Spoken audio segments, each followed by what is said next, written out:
महाराष्ट्र राज्य स्थापनेच्या वर्धापन दिनानिमित्त शुक्रवारी श्री विठ्ठल रुक्मिणी मंदिरात व गाभाऱ्यात विविध फुलांची आकर्षक सजावट करण्यात आल्याची माहिती मंदिर समितीचे व्यवस्थापक प्रवीण कुमार घम यांनी दिली।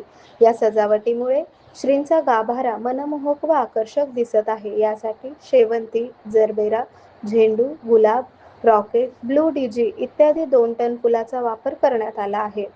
सदरची सजावट विठ्ठल भक्त युवराज सोनार, विजय सोनार, दादासाहेब पोकळे व सचिन चव्हाण पुणे यांनी सेवाभावी तत्वावर मोफत केली आहे। आरोग्य म्हणजे केवळ औषध नाही, तर निसर्गाच्या योग्य उपचारांनी मिळणारी खरी आरामदायक अनुभूती।